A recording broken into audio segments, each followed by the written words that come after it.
Hello everyone and welcome to Umineko When They Cry. Now unfortunately, Phenomeno, I uploaded the first episode. I don't think many people saw it anyway, but unfortunately I'm trying to play it now. It's absolutely refusing to work. I think it's because the Windows updates messed with it. So I'm going to have to play a different game in place of Phenomeno, which I'm really upset about because I was really excited to see what Phenomeno was like in the end, because everybody says it's like really good. It's like quite short but a very good VN. Obviously Umineko is also incredibly popular, and it's written by the same person that wrote one of my favourite manga, which is obviously Higurashi, and which is also my favourite anime as well. And the reason that we're not playing that is because this is going to be blind. I've never read Umineko, and I've never watched the anime, and I've never read the novel, so I'm pretty excited to get on with it. Obviously this is only going to be the question arcs, unfortunately, because the answer arcs haven't been released yet, but I'm still expecting some creepy stuff to happen. So without further ado, let us jump right into the game. Okay, so we can unlock the other episodes, but it makes sense to start with episode 1, obviously. Legend of the Golden Witch. Welcome to Rokkenjima. The Golden Witch extends her heartfelt greetings. Please take it easy and relax for the time being.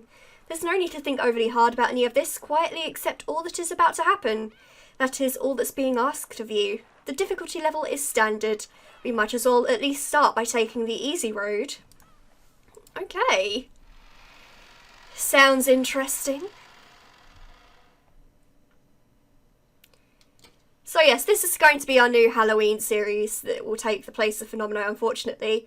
There are going to be other series that I'm going to introduce, but I wanted to get straight into one as soon as possible. Okay, so we've got tips mode. This is also very similar to the new Higurashi games. Like obviously, Umineko and Higurashi, like the Steam versions, are both based on older games. This story is very obviously fictional and fantastic in nature. Any resemblance to existing individuals, blah blah blah blah blah blah blah.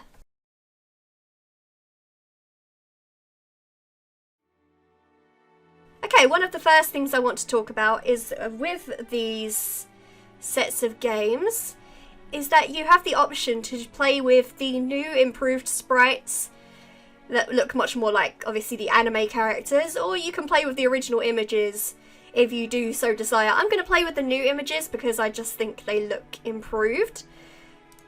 Obviously, I think the original images is for those who have like a lot of nostalgia for the game if they played it originally, but we're going to go this way. Again. So you still haven't overcome your love of alcohol? The old physician let out a sigh as he removed the stethoscope.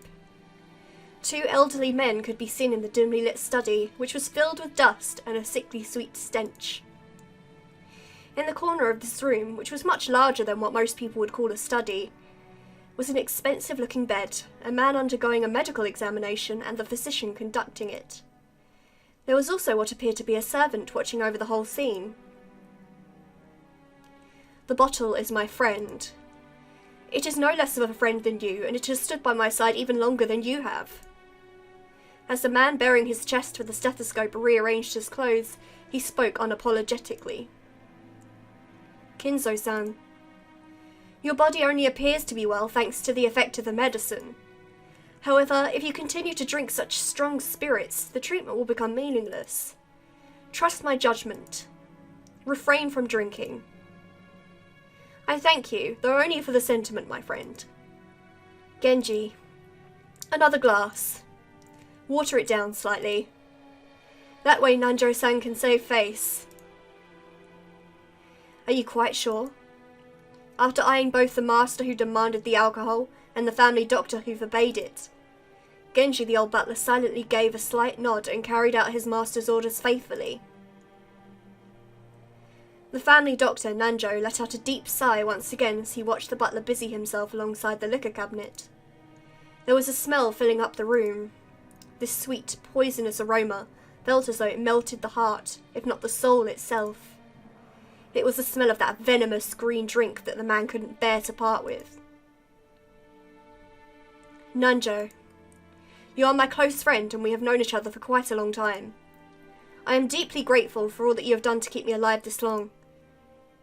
I have done nothing. After all, you never listen to my advice as your physician. And you never listen when I warn you about a mistaken chess move you're about to make. Seems only fair, does it not? Master. Thank you. I wouldn't die if I ran out of your medicine, but I would if I ran out of this. Disregarding Nanjo, who had his face set in a resigned expression, Kinzo took the glass that Genji was holding out to him. Well, he's gonna die anyway if he continues to drink it, so... You're damned if you do, you're damned if you don't, apparently. Very few people would associate that venomous colour with an alcoholic beverage. Nanjo, be honest with me. How much time do I have left? Well now, how short must I make it to convince you to set the bottle aside? Nanjo once again let out a sigh of resignation. Then he finally spoke to Kinzo as the latter swirled his glass. You don't have long. What precisely do you mean by that? Let us illustrate it with a chess game here. You have very nearly achieved checkmate, but you have not yet cornered my king. Nanjo's gaze was directed at a side table with a massive chess set placed on top of it. Judging by the positioning of the pieces, the game seemed to be entering its final stage. Black's rook and bishop were cutting deeply into enemy lines. White's king had already been castled and cornered, so that even an amateur could see that the match would reach its conclusion before too long. Every time Nanjo came to give a medical examination, both of them would make a few moves. Nanjo was hinting that Kinzo would most likely fall into his eternal sleep before this game could be concluded. These were less the words of a physician than they were the words of an old friend. Were you a normal patient, I would recommend that you write a will at this point. And what is a will, Nanjo? Handwritten instructions to the vultures on how to devour and scatter my corpse? No, not at all. As the word suggests, it is a way for you to record your will for later generations. It is far more than just a means to divide up your inheritance. Huh. And apart from the division of the inheritance, what might I write of? What he could write is that I want to be buried with all of my money. And then everybody would be screwed. You might write of your regrets, or matters you have left unfinished. Things you want to pass down to others, or merely matters you wish to communicate. Anything you want. Humph. Things I want to pass down to others, or matters I wish to communicate? Ridiculous. I, Ushiromiya Kinzo, have not one thing I want to tell or leave behind. I was born with nothing. I will die with nothing. There is nothing I wish to leave to my foolish children. Even if the end were to come today, even if it were to come right now, I would accept that fate of death without a trace of fear. I created everything. My fortune. My prestige. Everything. Those were built up by me, and they will be lost along with me. There is nothing I wish to leave behind. Nothing. After I'm gone, I care not if it all goes to waste. I desire no tomb, no coffin. Those were the terms of the contract I made with the witch. When I die, everything will be lost. That has been part of the promise since the beginning, and that's why nothing will be left behind. There is nothing I can leave behind. After reaching a furious crescendo, Kinzo suddenly slumped over. His expression was limp and feeble, as though an evil spirit had possessed him and then left. However, I do have one regret. I have nothing to leave behind, but there is one thing I cannot leave undone. You would do well to write it down. Of course, it would be best if you could finish it before your time comes. However, even if the worst happens, those who come after you will carry it to completion. You must leave behind your regrets, so that they can be resolved even if you are unable to do so yourself. That is the purpose of a will. When Nanjo tried to gently pat Kinzo's shoulder, the dying man flew into a sudden rage and battered away Nanjo's hand. It's useless, useless, useless! It must be done while I still live. At the moment of my death, my soul will be devoured by the demons of the contract and wiped out of existence. For me, there will be no peace or another world after death. That's why everything must be completed before I go. That's why a will has no meaning for me. And even if I had a chance to write such a thing, if I did have such a chance, I'd want to see it. I want to see it one more time. I want to see Beatrice's smiling face one last time.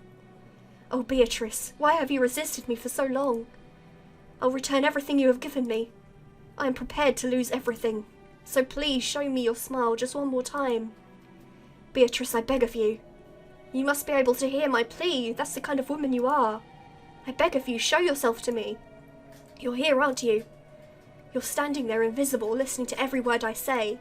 And even now you're mocking me from somewhere in this room, aren't you? Please, appear before me once more and smile. Feel free to scold me, even snatch away my life by your own hands if you so desire. I don't want to die alone like this. Wow, he's really really onto this Beatrice thing. I cannot let myself die until I've seen your smile just one more time. Ah, Beatrice, Beatrice! I offer up this life of mine. I offer it up to you. I'm begging you, Beatrice. He really likes this Beatrice person.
Okay, so far this seems like it's going to be quite interesting. I mean, there's already mention of a witch. That's always going to shake things up. It seems we might be in a different area now. Whoa. Things sure move with the times. I can't believe we'll be able to make the trip in just 20 minutes. I couldn't help but scratch my head and marvel at how far things had come in recent years. We used to go by boat. Back then, we were all forced to endure nearly half a day of swaying back and forth over the sea before we reached Nijima. Things have gotten so much more convenient these days. Still, I've never been on a plane this small. I've flown in a huge jumbo jet before, but this will be my first experience in such a tiny one. It's gonna shake, isn't it? They say smaller boats shake more than big ones, so I guess the same rule probably applies to planes. Oh, just spare me. Don't worry, Battler-kun. It shakes much less than that boat did. Yeah? Is that you, Georgianiki? Don't scare me like that.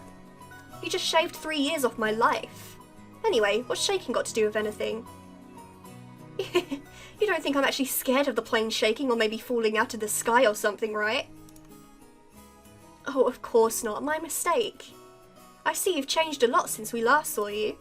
After all, it's been 6 years since then. You're not a kid anymore. Sheesh, and here you are, old enough to smoke and drink. I've got no interest in smoking, but I've always wanted to try some booze. So he must be under 21, I'm guessing. Obviously in Japan you have to be 21 to be able to drink.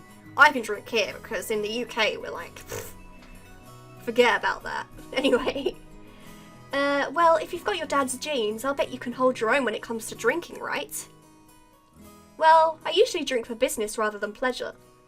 It's pretty hard to do business in Japan without it.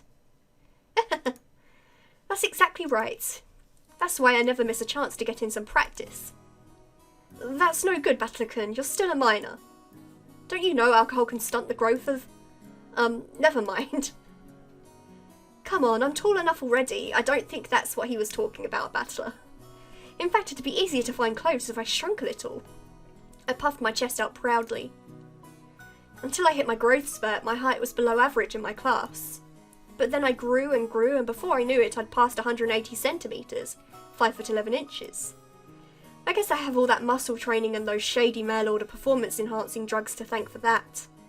Before then, I never dreamed that I'd shoot 10 centimetres above Georgianiki, who'd reached his peak height early on. Damn, I'll bet my relatives all say, "Look how big you've grown, Battler-chan," or something. It's all so embarrassing. I wish they'd just give me a break. Anyway, my name, Battler. Well, it's pretty damn weird, don't you think? Yeah, it's very unique for a Japanese person. At least I'm assuming they're Japanese because, well, I don't know. Because George isn't very Japanese. Maybe they're not. Oh well. I got to wonder what my parents were thinking when they named me that. I've never met anyone who could read it right the first time. I usually get called Sento-kun. Sorry, but that's not even close. My name is written that way. Can you read it? The first part is my family name, Ushiromiya. That's a fairly plausible Japanese pronunciation so far. The problem is my given name. That is made up of the characters for fight and person, and it's pronounced battler. Put it all together and you've got Ushiromiya Battler. Pretty crazy, right? It's crazy enough that my parents decided to call me that, but it's even more crazy that some government worker let them make it official. Both groups are at the top of my must-kill list. I don't think Battler is a very bad name. I mean, it's pretty unique, like I already said. Anyway, this is one of my cousins. His name is The, pronounced Ushiromiya George. He's 5 years older than me, so he must be turning 23 this year. Oh wow. I'm older than him. Since the Ushiromiya cousins consist of 2 boys and 2 girls, I ended up playing with George all the time. And because I've always thought of him as a big brother, I still call him Aniki today. Whoa, Battler-kun, look how big you've gotten. You know what they say, leave a boy for 3 days and you'll hardly recognise him. It must be in his blood. Rudolph wasn't that tall either until his high school years. None of them have Japanese names. I mean, it sounds like they're meant to be Japanese, but they're all like George, Rudolph. Perhaps people end up taller if their growth spurt comes late. Nah, it's nothing special. A real man needs to be tough on the inside too. Exactly. Battler-kun here knows how it works. Real men win or lose based on what they've got on the inside. Can't ever forget to keep up your training and discipline. You've got to do that. Oh, okay. Wait, I was confused by the extra E's. Wait very alertly for the perfect moment and strike. No, I never even imagined that I'd become the company president. I am today master of my own domain. Yep, to think I've come this far after starting out penniless and ruined. This stout, plump old guy is George Aniki's dad, Uncle Hideyoshi. He's the husband of Dad's older sister. In other words, we're not blood related. He's nice to children, sociable all the time, and even quick to give out some spending money to us kids. Simply put, he's an awesome uncle. He speaks in an odd and very noticeable Kansai dialect, but he's actually a natural-born Kanto man. Apparently, impressions are everything in the business world, so speaking in a different style than other people is an act that makes him stick out more. However, I hear he gets embarrassed when talking within earshot of a real Kansai person, so he switches back to standard Japanese. I don't really get it, but he's definitely an interesting person. If only you weren't so quick to brag about your life story. That's enough for now, I think. I'm sure Battler's getting tired of it. Aren't you? Nope, not at all. Nothing wrong with that. I think it's pretty cool for a man to have some stories he can brag about. I don't have anything like that at all. Oh, really? I'd imagine a man with your looks would leave girls crying left and right. I can't believe you have nothing at all to brag about. What? You're joking, right? Of course nothing weird like that's ever happened to me. Heck, I wish it would. Come on, you aren't fooling anyone. You must tell your aunt all about it later. I was gonna say, like, he does, for a manga drawing or like an anime drawing, He's pretty gosh darn good looking. He's probably got girls throwing themselves at him all over the place. After all, nothing of the sort ever happens to George. This is George Aniki's mother, Aunt Eva. Or Ava. It's probably Ava. She's my dad's older sister. She and my uncle Hideyoshi are a pair of jokers, and they've always teased me back as far as I can remember. This sometimes made them a bit hard to get along with when I was small. Well, I guess the events of the last 30 seconds prove that they can still be hard to get along with. Even so, George Aniki's family is interesting and fun, and they seem to get along just fine. Sheesh, that's pretty much the total opposite of my family. Battler-kun, have you seen Rudolph-san? Huh? He headed off to the bathroom a while ago. He not back yet? Maybe the poor geezer dropped dead. Namu. What? That's no way to talk about your own father. Still, this isn't the first time he's taken so long in the bathroom. Yeah, the guy's always been that way. Does he really have to take a magazine with him every time he needs to take a dump? Sounds like my dad. And what on earth is he doing in there with those particular magazines? Oh, you don't need to worry about that at all. Since we've been together, I haven't let him do that on his own. I don't think he really wants to know about that. Ooh, I have to get the juicy details later. Sounds like Dad's got his balls in an iron grip. You know exactly what would happen with that man if I didn't keep a tight grip, don't you? No kidding. You're the only one capable of reining in that old bastard. As his son, I'm more than happy to let you take over. Yes, leave it all to me. After all, that's my specialty. This woman is my father's wife. Her name is Ushiromiya Kiri. As you can probably tell from our conversation, she's not my real mother. She's basically my stepmother. My real mum died 6 years ago, and Kirie-san is a woman Dad married afterwards. It's understandable for someone my age. I can never bring myself to call his new wife Mum, and I doubt she feels like using the word son on this massive kid who's no relation to her at all. We aren't little kids. We know there's nothing to be gained by fighting. So we decided that we wouldn't force ourselves to pretend that we were family. I've decided to act a bit more frank with her, acting as though she's a friendly neighbour instead. It's much easier if we keep a little distance, instead of forcing ourselves to act all close and making each other uncomfortable. Kirie-san has always been very open about all this, and thanks to that we've been able to get along pretty well. Then, just when we were bad-mouthing Dad about being in the bathroom, the man himself came back, wiping his hands with a handkerchief. Battler. Hey, what's up, Dad? What's happening? This is an awkward posture here. Ow, ow, ow, ow! Don't pinch my ear, gah! So you've been talking trash about me with Mum again, haven't you? What makes it so hard to show a little respect for your father, Ow, ow, ow, ow, ow! Damn it, that hurts! You can stretch my ear all you want, but I'm not going to be able to fly. That hurts. Come on now. Up, up, down, down, left, right, right. Now say, Father, please forgive me for being so rude. Like hell I will. Go find yourself some members-only store if you want it that much. Yeah, let go! This old bastard is my dad. I think I'm pretty tall myself, but Dad's just as tall as I am. It's no surprise Aunt Ava started talking about Dad's blood when she saw my height. By the way, my height isn't the only thing I got from him. It seems having weird names runs in the family. Dad's full name is written bleh.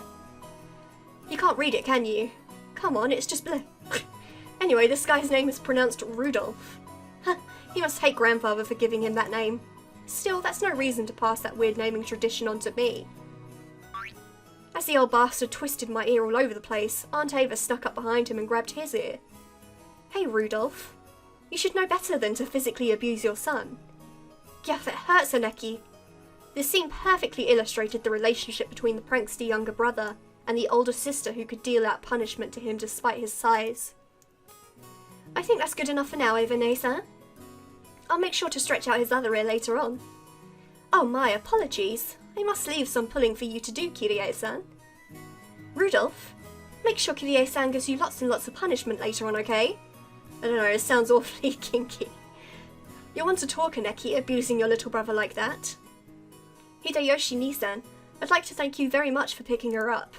If you hadn't been so generous, she'd still be unsold in the store. You have my gratitude and apologies. What? Who are you calling unsold? After taking 2-3 steps back?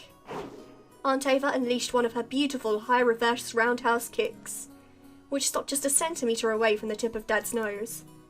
After starting out with Tai Chi Chuan for her figure, Aunt Ava then developed an interest in the Chinese martial arts. After that, she went through karate, taekwondo, capoeira, and what is it she's learning now again? Well, anyway, they say a woman's weapons are in her lower body, and that's literally true for Ava. Rudolph, did you know that a single direct blow to the side of the head like that would knock you unconscious? Not so long ago, I accidentally connected in a practice match and my opponent was out cold. Sheesh, what a pain. I'm so sorry, she can't help walking like a freak. Dad, completely unfazed, shrugged and smiled ironically at Uncle Hideyoshi.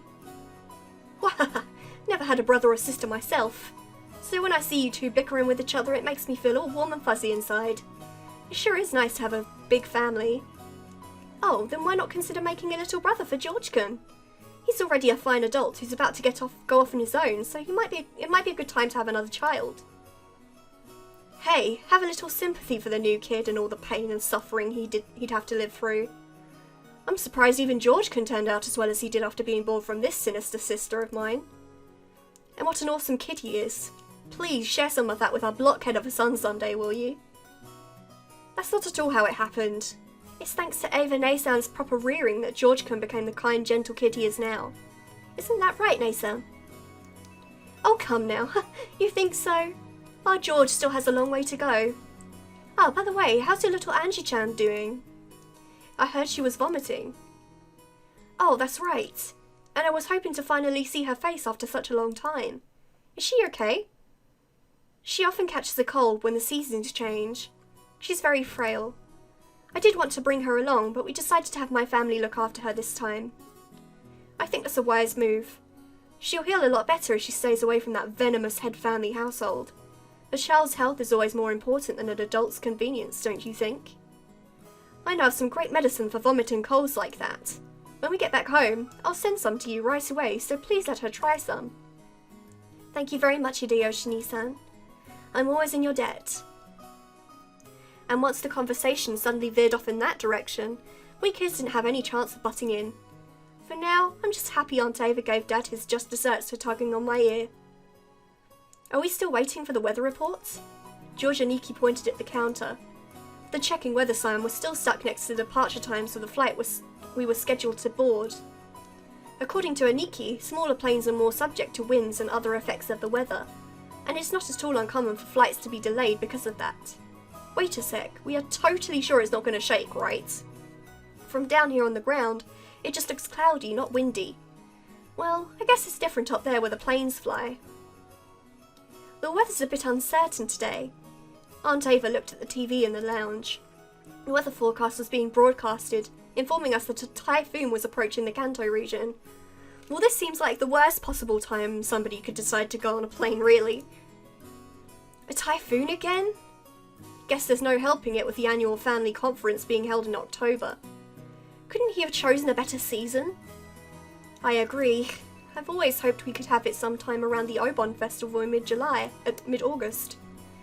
I don't know where I got July from. In that case, why don't you suggest that to Father and Nissan during the conference? Very funny. Why don't you do it yourself? Our brother would never listen to anything I suggested. No way. It doesn't really bother me that much to have it in October. I was just saying you might want to propose it since you said you hate typhoons so much.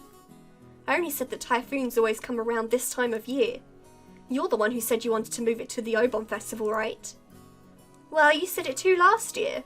Didn't you say that it would be easier to fit into your schedule if you had it during the Obon Festival? I never said anything like that. Oh, yes you did. I certainly wouldn't forget something like that. No, I didn't. You're the one saying that all the time. Didn't you know? Stopping a kick just a hair's breadth away from impact is a very high-level technique. Sheesh, woman, your age shouldn't spread their legs like that. Dad and Aunt Ava's argument looked no different from a couple of brats quarrelling. Even though they usually behave like normal parents, they turn right back into kids again when they meet their siblings at these family conferences. You're the one who looks like a real adult, analysing it all calmly. Hope I never turn out like that old bastard. I'd much rather end up as an intellectual adult like you, Aniki. Like me? Oh, I still have a long way to go. I still have very little experience out there in the real world, and I need to work on becoming more confident and sociable. I think you far surpass me on all of those counts, Battlegun. I'm sure that you'll outstrip me fast enough when you become an adult. George Umineko scratched his head and laughed as though trying to hide his embarrassment. Of course he was just being humble. Umineko entered a university and became an apprentice at Uncle Hideyoshi's company at the same time, studying both academics and how to become a business emperor in parallel. Then, right after graduating, he got into Uncle Hideyoshi's company as his father's aide, piling up a lot of real-life experience as he devoted himself zealously to his work. His great dream is to one day stand on his own and build up his own kingdom. Umineko is a real paragon of a man, sparing no effort as he strives towards his goal. It's no exaggeration to say that I really respect him. And then there's me. I'm nothing at all like Umineko. I'm living my happy-go-lucky idle high school life to the max. I've got no dreams for the future. I'd like to just sit back, stay cool and let the money flow in, but of course that could never happen. When Umineko was my age, he had already formed an impressive objective and had started devoting himself towards studying for that goal, so I guess I can't compare at all. My dad just says, sure, you can study at my company if you like cleaning toilets. Damn it, I'm not going to be in the debt of that old bastard. I'll find my way myself. If only willpower was all it took to become an adult. Should I go on one of those self-searching journeys that are all the rage these days? Well, it's not like I can mooch off my parents for that kind of money. Okay guys, well, that was a very long introduction to most of the characters in the game. But if you guys have enjoyed this first video, don't forget to leave a like and subscribe for more, and until next time guys, goodbye!